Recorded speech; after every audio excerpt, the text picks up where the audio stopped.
Hoje eu vim trazer mais um conteúdo da nossa série Saúde Integral, onde a gente reflete sobre as doenças físicas e a origem que está nos nossos fatores emocionais, muitas vezes subconscientes, que a gente, por um processo de somatização, acaba transferindo para o corpo físico.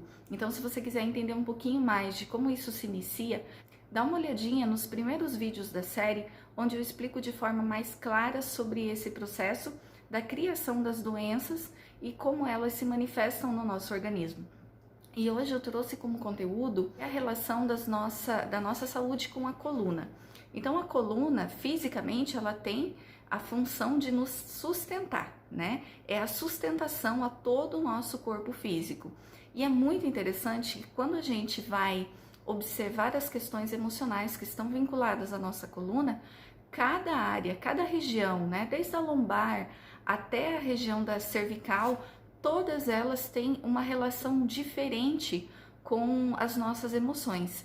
Então, para que fique claro, eu vou trazer aqui alguns contextos para que você possa ir se achando, se percebendo onde você tem mais problemas, onde com mais frequência você sente dor e perceber também se essas dores têm realmente uma relação direta com aquilo que você está vivendo enquanto emoção, enquanto experiência de vida. Então vamos refletir um pouquinho sobre quais os fatores emocionais que estão vinculados à coluna.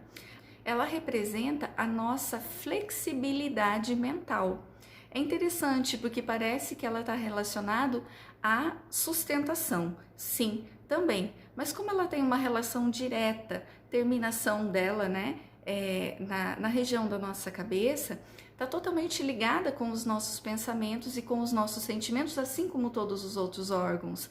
Mas quando nós temos uma inflexibilidade de pensamentos, autocrítica, rigidez no sentido da segurança, ou até mesmo questões de medos excessivos, essa flexibilidade emocional, essa inflexibilidade de pensamentos, ela como consequência vai também gerar uma inflexibilidade na condução e na sustentação que a coluna nos dá.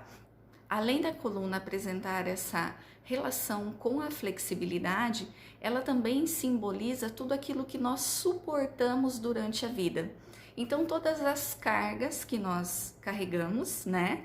Desde que nós estamos vivendo experiências, sejam elas dolorosas ou não, então todo o suporte para a vida é simbolizado emocionalmente nesta região e não fisicamente pela coluna, mas sim pela relação energética, pela relação emocional que ela tem conosco. É por isso que as questões relacionadas a isso, como por exemplo, cargas emocionais, situações pesadas e difíceis que de certa forma nós levamos e carregamos durante a nossa existência, sobrecarregam o nosso sistema emocional que está localizado na região da coluna e como consequência nós vamos também sobrecarregar a coluna.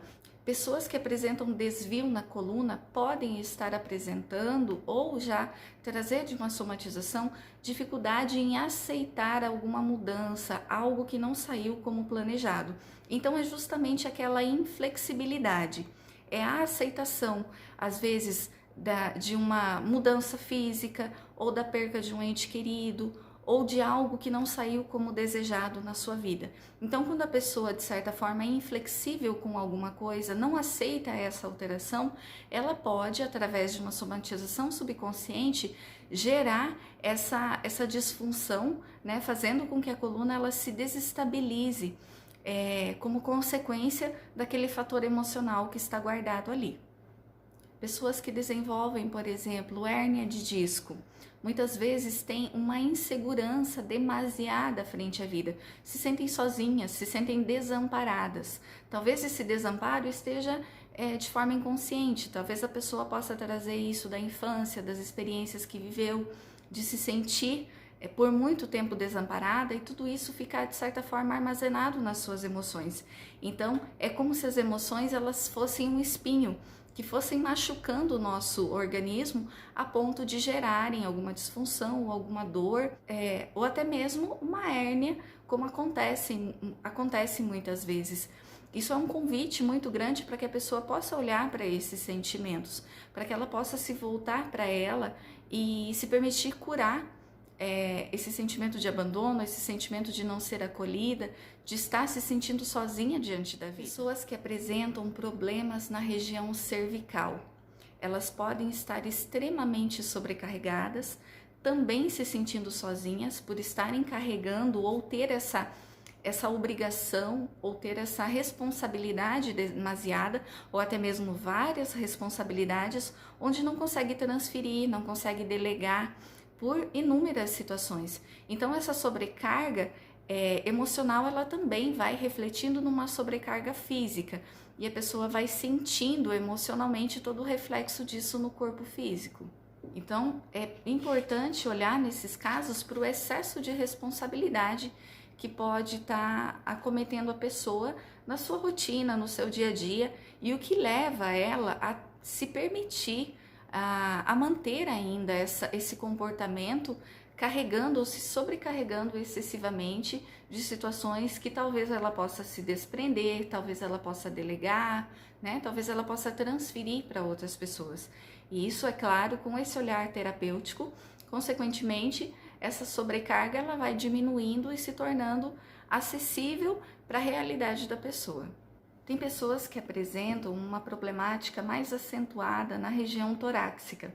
Essa região ela é caracterizada por emoções onde a pessoa tem uma certa facilidade em guardar sentimentos de amargura, sentimentos de contrariedade. Muitas vezes ela não aceita o rumo que a vida deu, que a sua própria vida deu, ou tem dificuldades até mesmo em aceitar ou se relacionar afetivamente de uma forma plena, porque idealiza demais ou idealizou por algum tempo a vida como de uma forma perfeita, de uma forma diferente do que ela vive. Então esse processo de amargura, de ressentir ou de não aceitação de como a vida dela se transformou, de como tudo se conduziu, acaba acumulando todas essas tensões na região torácica e é essa região que se torna mais debilitada fisicamente, apresentando então todas esses sintomas, essas dores e as desordens nessa região especificamente. Já quando nós falamos da região lombar, pessoas que têm comportamentos e sentimentos do tipo também contrariadas, mas no sentido assim, que de certa forma querem uma vida afetiva, de proteção, querem ser amadas, querem ser acolhidas, mas ao mesmo tempo não querem perder a sua liberdade. Então esse conflito, essa destoância do que quer viver, do que espera, do que almeja e o desencontro desses anseios pode ser um fator emocional que gera a falta de saúde, a falta de estabilidade nessa região, justamente por dificultar a própria decisão, né, a sustentação relacionado ao que a pessoa vive nessa área, o caminhar da vida, que também tem a relação com as pernas, como eu comentei no vídeo anterior. Então esse processo de fluir na vida, que muitas vezes pode estar gerando ali um conflito entre a carência e a necessidade de estar liberta, a necessidade de estar livre, dentre vários outros conflitos também, que podem estar vinculados com essa área. A necessidade de satisfação, de autossatisfação, de se sentir capaz, de se sentir produtiva, de se sentir realizadora dentro daquilo que ela faz ou até mesmo daquilo que ela está deixando de fazer. Então essa dualidade pode gerar uma espécie de tensão e uma espécie de instabilidade emocional que gera também a tensão e a estabilidade física na região lombar.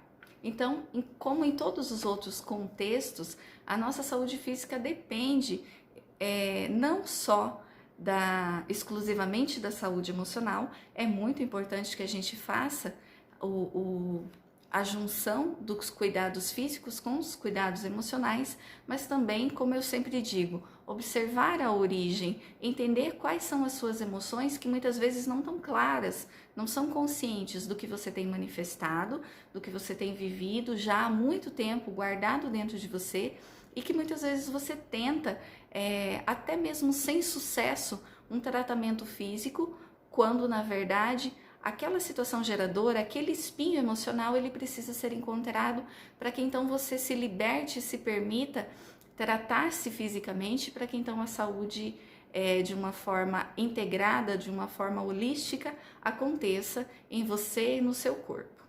Então, espero também que esse conteúdo tenha te ajudado a refletir, a se encontrar um pouquinho mais. E se você acredita que pode servir para que outras pessoas também se percebam, também se conheçam e desenvolvam a sua saúde, não deixe de compartilhar. Até o próximo encontro.